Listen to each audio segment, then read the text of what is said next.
안녕하세요. 토호TV입니다. 공동주택 초보 격리를 위한 내비게이션 토호TV 시작합니다. 오늘은 그 신용카드 부분에 대해서 8번째 영상을 올려드리겠습니다. 시작하겠습니다. 사실은 계정세법은 조금씩 다르지만 기본 폼의 틀은 거의 비슷하게 가는데요. 이번도 비슷하긴 해요. 근데 한 가지 다른 게 있습니다. 일단 먼저 세법이 좀 바뀐 부분을 먼저 언급을 해드리고 가야 될 것 같습니다. 2021년도 신용카드 등 사용금액을 전년 2022년 신용카드 사용금액에 대비해서 5%를 초과하여 증가한 경우 실제 썼던 금액이 전년도에 비해서 5% 이상 더 썼다.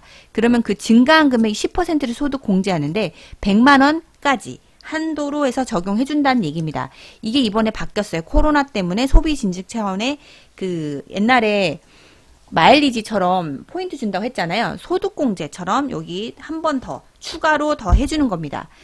그 당시에 썼던 분들이 대체적으로 돈 있는 분들한테는 더 유리한 거라고 보죠. 엔겔 지수가 높으신 분은 그렇게 별 차이가 없습니다. 솔직히 저는 이거는 조금 탁상 공론이지 않았나. 카드사만 배불리는 행정이었다고 저는 좀 요거는 판단하는데요. 어쨌든 그거는 제 생각이고.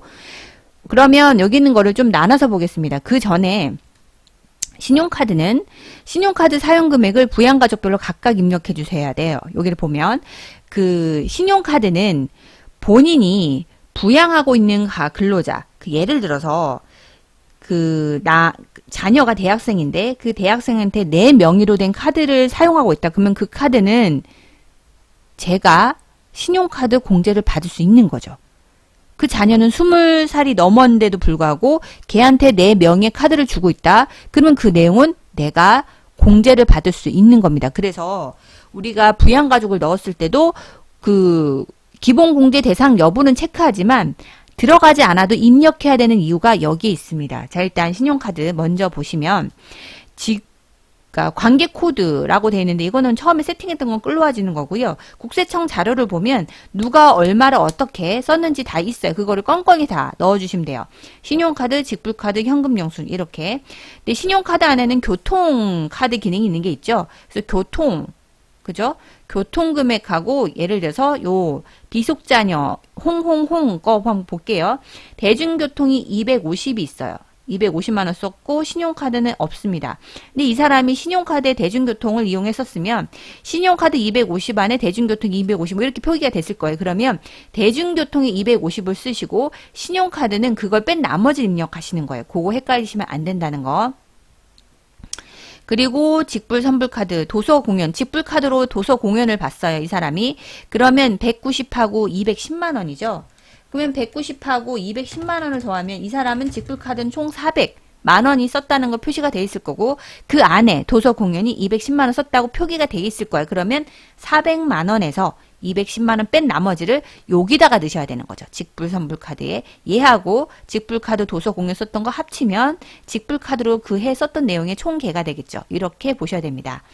그러면 또 하나 있어요.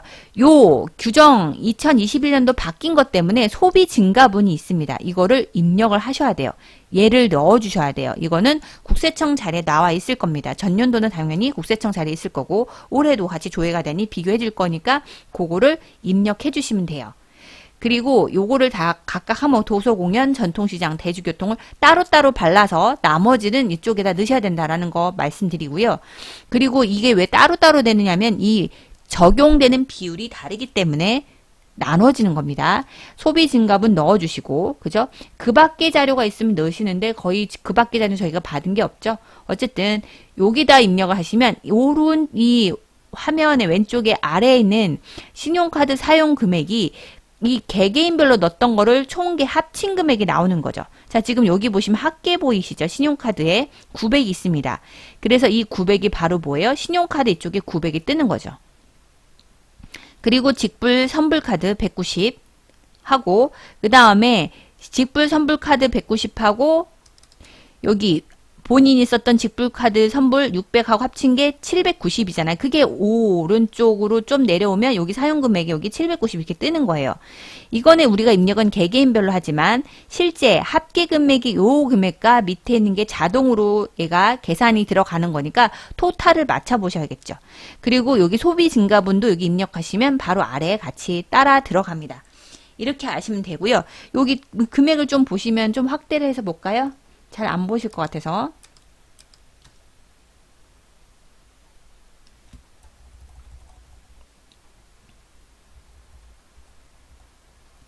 여기 보면 2115만 1000원하고 2571만 원이죠.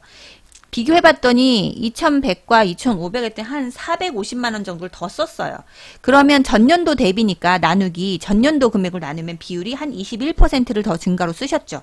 그러니까 21% 증가했으니까 이 증가분 차액이 바로 얼마였어요? 455만 9천원에 10%인 45만 5,900원을 소득공제를 한 번 더 해준다는 거죠. 근데 이게 금액이 그 10%가 100만원을 초과하면 100만원까지만 해준다라는 게 이번에 개정 세법입니다. 이거는 일시적인 거라 매년 똑같다고 볼 수는 없어요. 이렇게 세법은 매번 바뀔 수가 있어서 그때마다 세법이 바뀐 거는 해치를 좀 빨리 하셔야 됩니다. 이번에 포인트는 우리가 알아야 될 포인트는 작년하고 똑같이 하셨다면 크게 별다른 건 없는데 이 신용카드만 조금 달랐다는 거 그거 좀 기억하셔야 될 것 같아요. 나머지는 포맷은 비슷해요. 뭐 얼마를 더해준다 몇 %다 그건 다른데 신용카드만 소비 증가분이 더 들어간다라고만 좀 더 이해하시면 기존 경력자분들은 이것만 캐치하셔도 될 것 같습니다. 물론 초보자분들은 하나부터 10까지 다 하나하나 신중하게 밟고 가셔야 돼요. 이거는 세무와 관련된 거는 신중을 기해도 아무리 기해도 강조를 해도 지나침이 없습니다. 자, 그러면 오늘은 여기까지. 자료는 XPRP 홍진 공지사항에 PDF가 있고요. 그걸 출력해서 보셔서 동시에 같이 공부하셔도 되고 아니면 내가 자료를 얻기 어렵다. 그러면 카페에 올려두었으니까 연말정산 자료에서 다운받아서 출력하셔서 공부하시면 될 것 같습니다. 오늘도 여러분 실력을 키우고 파이팅! 좋아요, 구독, 공유, 알람 신청 부탁드립니다. 또 뵙겠습니다. 감사합니다.